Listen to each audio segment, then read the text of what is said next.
go. Twitch and YouTube stand by. And I think, let's see, get that taken care of there. Sorry about that, YouTube or Twitch. No, Twitch, that's the one. So got all that done for what we need to. Okay, 3, 2, 1, and here we go. All right, we are live and direct.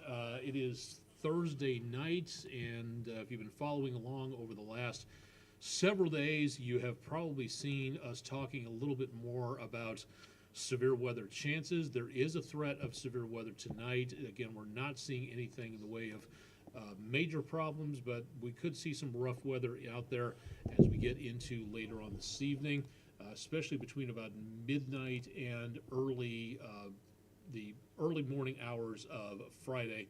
That is where we could see the worst problems out there. Welcome to the show. If you're just tuning in, if you have questions about the forecast, please drop them into the comments section. Excuse me. Again, we are live on Twitch, YouTube, and also on the News 12 Facebook page to give you an idea as to what's going on with the weather.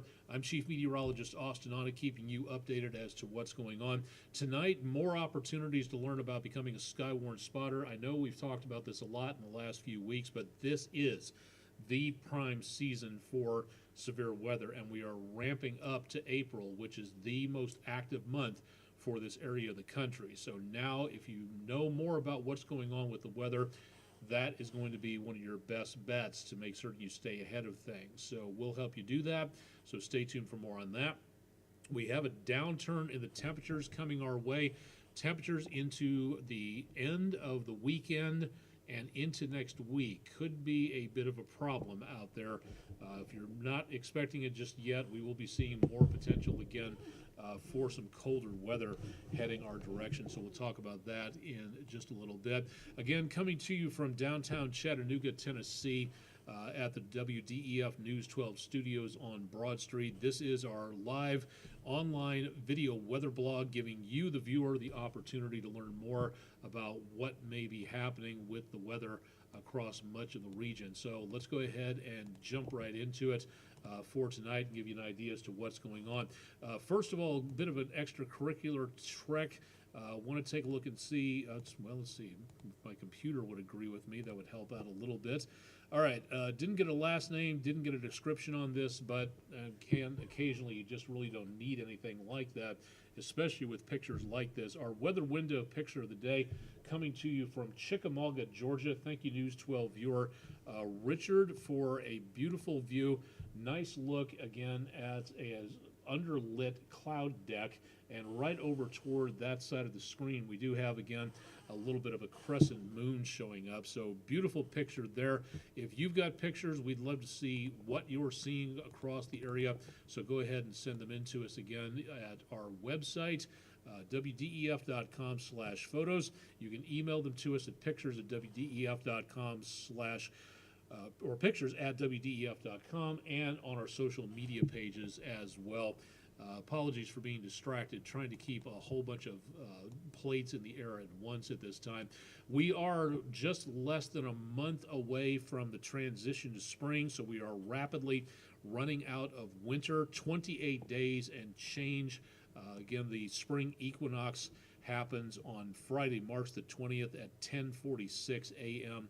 Eastern time, so we do see the end of the season in sight, and looking again at some very mild temperatures for the most part. We could use a little bit less in the way of the very warm conditions out there, but good possibility we may see some more of that coming on through when it comes to colder weather. So for tomorrow, it will be a better chance of rain and thunderstorms in the morning. So outdoor events, including getting out on the golf course, it is going to be breezy. The clouds will be going away. The chances of rain will be best in the morning, not quite so much in the afternoon. So expecting a very mild temperature as we get into tomorrow, with numbers back into around the low 70s. Now, the big question of the day, of course, has been, with the warm temperatures out there, did we tie or break a record high? Well, the answer to breaking it, no. To tying it, yes. We did manage to make 77 degrees, which was last set as a record high in 1939. So way back in around the area Matter of fact, the year my mom was born, 77 degrees, a very warm year there. We managed to pick up a smattering of raindrops, not enough to bring us back to normal. We need 3 inches of rainfall just to break even for the year. It's been a very dry start to the year. We're behind for the month of February by 1 2/3 inches, which is exactly what we've gotten to date in February, which means we need twice as much rainfall as what we have gotten to make up for the month. And it may wind up being a very dry month of February into and around the area there. So this could be, again, a bit of a problem when it comes to drought situations across the area. Something we will definitely be watching in the course of the next several days. Currently across the area, again, it is dry. It's a little hazy. We don't have any raindrops showing up on the windshield of the 1% List Scenic City camera from downtown, and all of our cameras available on the EPB fiber optics webcam system at wdef.com/weather if you'd like to take a look at that. Taking a look at traffic at 2475 tonight, light and moving along well, 75 north to 24 west. That's when you start running into the slowdowns with a lot of construction cleanup going on in and around that same area that picked up those huge amounts of floodwaters back in August. But right now, good visibility, a little hazy, but otherwise not bad. Speedy's total car care camera overlooking the Tennessee River, Coolidge and Renaissance Park, the footbridge still under the renovation going on, and looking back toward the aquarium and downtown, very much on the quiet side, very much on the mild side. We have seen some very mild numbers today, back in the high 70s, now in the mid to high 60s for the current temperature, and not much lower than this on the numbers into tonight. So we do see, again, some comfortable conditions out there.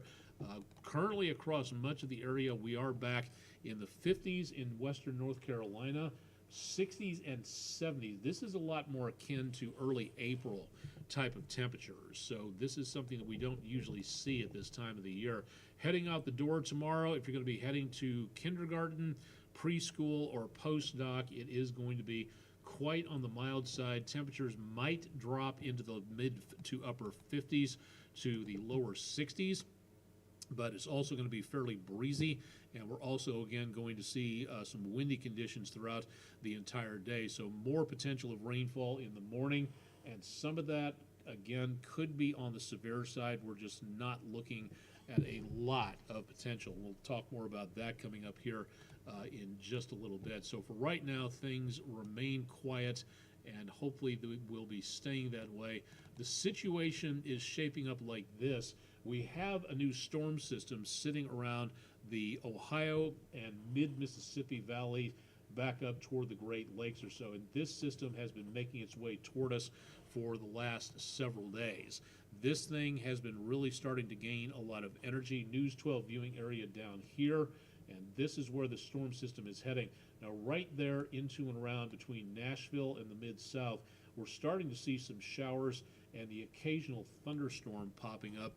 Let me switch over to analysis mode real quick and give you an idea. Radar at this time is not showing anything where we are, but we are getting some showers and thunderstorms back over into portions of middle and western Tennessee, with a few lightning strikes taking place. As of right now, we have a couple of special weather statements around southwestern Kentucky for these thunderstorms here, but otherwise nothing else going on into this evening. So again, good news for what we are looking at this time. But as this system makes its way a little closer to us, that's where we could see some more active weather coming on through tonight especially. So what exactly are we looking for? Well, for right now, again, there's nothing happening, but as we get into the overnight period, that's where that system comes on through. Now, we have numerous storm systems after this, all the way out to the Gulf of Alaska, the northeastern Pacific, and it's not shown on here because this is about as far as the satellite overlay for the storm system information, the weather maps basically. There are new storm systems in the mid-Pacific north of the Hawaiian Islands and another very powerful system all the way out into the northwestern Pacific into eastern Russia. All of these are going to be heading our direction, so we've got some very unsettled weather coming our direction in the course of the next several days. So not going to need it all the time, but definitely want to keep that umbrella handy. Temperatures, again, into tonight, our normal low temperatures are in the lower to mid 50s. So we are not going to be going too much farther than 60 degrees in some locations, and this is as chilly, quote unquote, as it is going to get. So for tonight, not seeing anything in the way of frost on the windshield, no winter weather taking place, but we could be looking again at maybe some severe weather taking place in portions of the area. So what exactly are we looking for? Technically, and the very good news is we are not looking at that much. From the Storm Prediction Center that shows, again, the forecast information that gives you the details as to what's going to happen. The green polygon that you see on the screen, that is the marginal threat area, and that goes from western North Carolina all the way back to Louisiana. And if you take a look up in the upper right-hand corner, the multicolored rainbow bar there, this is, again, excuse me, the lowest of the low that you will see when it comes to severe weather threats up here. This, again, is a 1 out of 5 marginal threat. There is a potential of severe weather, but this is not a severe weather outbreak that we could see going into March or April, and that's why it is imperative to know more about what is going on with severe weather and to stay informed, being what we say around here a lot, being weather aware. That is very much, again, an important thing. Chattanooga, News 12 viewing area right here. So that is where we see that potential problem. Now, what are we looking for? The potential right now is really for the possibility of hail. Not expecting, there's always the possibility of damaging winds and tornadoes, but that does not appear to be a dominating threat for tonight. So good news again for us. But what this does tell us is that the colder air sitting just above the surface, colder air very close to the surface, means it's not going to take much for that rain and other debris in the atmosphere to go up through that frozen layer and create hailstones and get more and more layers of ice before they drop out of the sky. So what we could be looking for is maybe the potential about the size of this end of the microphone, about 1 inch hail. That is considered to be severe hail, so about golf ball size. That could be a possible problem. So overnight, I would not be surprised to hear, again, some pretty good amounts of wind, heavy rainfall at times, and again, the possibility of hail. So we could be looking at some hail damage across the area in the morning, and that is something that, again, everybody needs to pay attention to, making certain that you are still, again, got your weather radio ready to go, and make certain you're paying attention. We'll keep track of this on News 12, so definitely want to keep it tuned here so we can keep you updated as to what may be going on. But hail is going to be the dominant threat this time around, so good news again for us that we don't see too much in the way of severe weather tornadic, but again, we need to pay attention to that. 7-day forecast looks like this. Again, into tonight, calm, little bit of a breeze stirring up Lake Chickamauga from the Island Cove Marina and Resort camera. For tonight, again, very not cool. Temperatures will continue to be back to about the low 60s at best across much of the region. So temperatures, again, into tomorrow, back into the low 70s for highs. Then take a look at what happens Sunday into Monday. The cold air wraps around the backside of that system, and that gets us back to the 40s for highs, 20s for lows Monday morning and Tuesday morning. So the frost comes back and sticks around and heads back to the windshields here. And then we see another round of rain, but too warm for anything but rain as we go toward Wednesday and Thursday. There does not appear to be a severe weather threat here. Just again for tonight, that marginal threat, again, mainly hail. That's what we need to watch out for. Again, very much on the mild side. Normal high temperatures, as you saw in the almanac earlier, back in the low to mid 50s, and we are going to be 20 degrees above that again tomorrow. So some unseasonably mild, breezy weather. Best chance of rain and thunder will be again between midnight tonight and about sunrise on Friday morning. After that, the rain diminishes, heads on out of the picture, and that should give us again the potential for less in the way of rain before we see some more chances early Saturday morning. And that again is that system tracks on out of the picture, heading out of here, and that brings in the colder air. So we will be looking for those numbers heading on through as we get into around the end of the weekend. So if you have any plans for outdoors, definitely want to again keep an eye on what is happening there. Severe weather, again, now if you have that weather radio, get it programmed. If you don't know how to do it, go to our website, wdef.com/weather. These are not really radios per se anymore. They're more like computers with a radio attached to them, and you can program in a lot of the information that if you don't want to be bothered by a county east or west or north or south of you, it's very easy. All you have to do is just program that in there. This is a desktop model. This is a handheld model. This one from Oregon Scientific. This is something you can take out and about on campouts. Again, something to take along with your kids' field trip at school just to keep track of the weather. This comes in, again, very handy to keep up to date with what the National Weather Service is sending your directions. Push alerts on your phone, that's always a good idea, but also, again, making certain you've got that weather radio ready to go. Next in-person Skywarn meeting coming up for Chattanooga and Hamilton County will be 1 week from tonight. It'll be held at the Harrison Community Center in Harrison, Tennessee. Again, this is for Hamilton County and Chattanooga residents. If you want to attend but you live outside of that particular area, that's fine. Just please let the National Weather Service know you'd like to attend. These meetings are all free, so you get, again, some great training. This is a good example about what the National Weather Service does. If you've never had the opportunity to take one of these meetings before, maybe you've just moved here from a place that has comparatively little severe weather, this is a great opportunity for you to learn about it. Again, it lasts about 60 to 90 minutes with a bit of a break in between. Great opportunity to ask the meteorologists and personnel of the National Weather Service from Morristown, which covers part of the News 12 viewing area. This is your opportunity, again, to watch and learn what goes on when it comes to spotting for severe weather, what you can call back on your phone to the National Weather Service. They will give you a special toll-free number that'll get you right in contact with their weather forecast office, or if you're an amateur radio operator, your opportunity to be able to help out and make certain you get that information to them, especially if the National Weather Service that you're working with has an operating radio station available at their location. So something to think about for that location.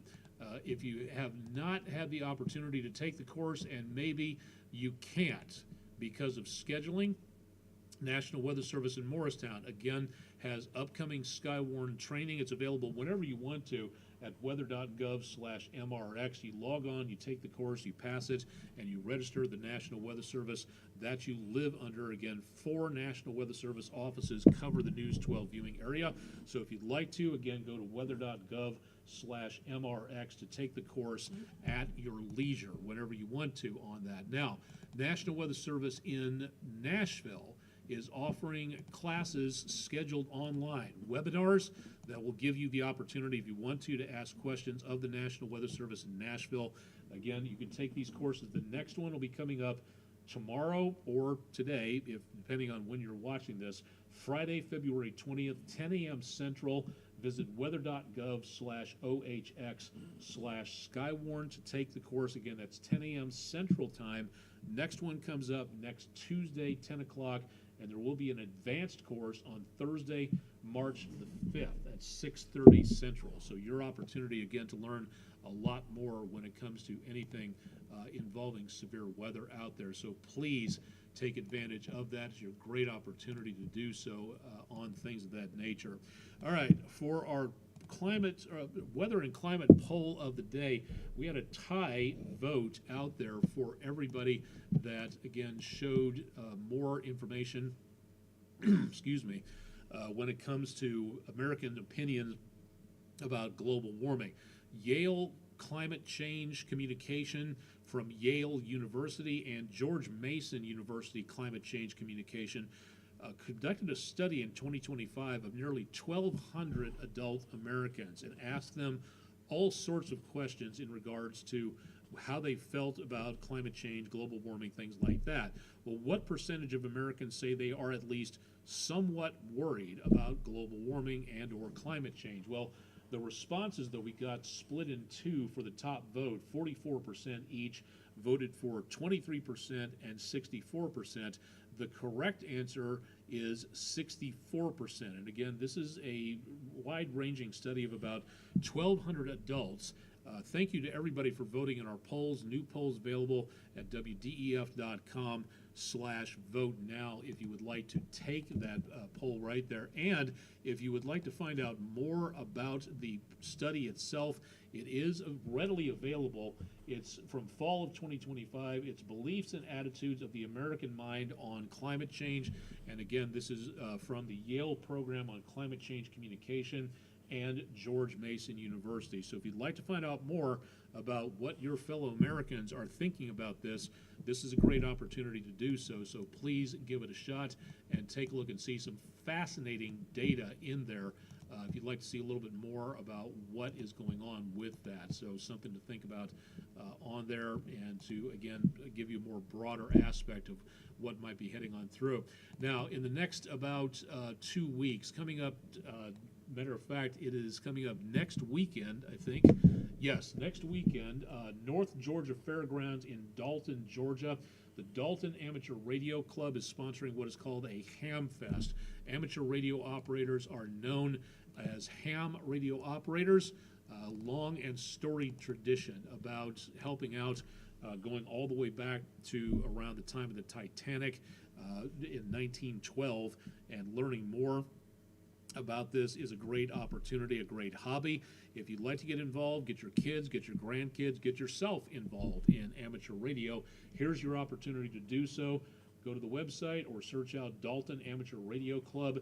This will be coming up Saturday, next Saturday, not this Saturday, but next Saturday, February 28th from 8 o'clock in the morning to 2 o'clock in the afternoon. If you could study in time to take the test, there will be volunteer testing in that area. If you'd like to get your license, I believe it's $15 for an FCC license, but you do have to study and pass the test. You have to know about safety, you have to know about the law, you have to know about communication practices, antennas, connections, all sorts of things like that. But the ham radio community is a very inviting community, and they want to do their best to help out when things go wrong, which is why you have campaigns like this one from the American Radio Relay League. When all else fails, amateur radio works, and there will be those who will say things along the lines of, well, amateur radio is a dying hobby, nobody does it anymore, which is completely and totally untrue. So if you'd like to get involved, please do so. Yes, I am an amateur radio operator, and I will continue to promote it because, again, it's an excellent hobby, great way to find out about the world, whether you're talking to somebody around the block or talking to somebody around the planet. It is a great opportunity to learn more about our home and space by talking to others around the planet. It really is a great hobby and a great practice, and something to help out when we run into very big problems like severe weather or terrorist attacks or things like that. So again, great to be prepared. And again, that's coming up next Saturday. If you would like to volunteer to head down there, just find out more about that when you're able to do so. I think that's going to about do it for tonight. We've got to go ahead and wrap things up because we're already past 10:30, and I have a whole bunch more things to get taken care of for right now. So if you have any questions about anything on here, please let us know. And we would love to be able to help out on anything that you might have a question on, again, for tonight, for anything going on. It is Thursday. We're down to the weekend coming up. If you'd like to see our weather overtime at just about any point in time, use our app. You can get that, again, by going to your particular app store and searching WDEF Weather. Again, weather overtime available through the News 12 app. Going to have, again, replays on our social media channels on Twitch, on our News 12 YouTube page, and on the News 12 Facebook page. You can watch this whenever you want to. Please share this with your friends. Let them know what we're doing here to give more weather information and to help you stay better informed on here. We can't do this without you, the viewers. So if you have the opportunity to take a look and see what you like about Weather Overtime, what you don't like about Weather Overtime, we would love to know more about that so that we can make this your stop for weather information, whether it's online or on air. Please let us know. Again, if you'd like to know more about this, email address at the bottom of your screen at wdef.com/weather, and you can reach everybody there. But my email address at aonic@wdef.com if you'd like to take a look and contact me directly there. Would love to hear from you. Again, we can't do this without you, so please give us your feedback and let us know what you like, what you don't like, all kinds of things like that. So just give us a shout on there. Chip Chapman will have your forecast coming up bright and early on Friday morning. That's starting at 5 o'clock Eastern time, and there may be again severe weather overnight, so something we're going to have to watch for and to be prepared for. So get that weather radio working and make certain that it is ready to go just in case. Live and direct on Thursday night, I'm Chief Meteorologist Austin Onick. This has been Weather Overtime for Thursday, the 19th of February. We'll have more with Chip in the morning, and I'll be back in the afternoon and evening to get you into the weekend. So stay tuned for more with News 12 on air and online. And thanks for joining us.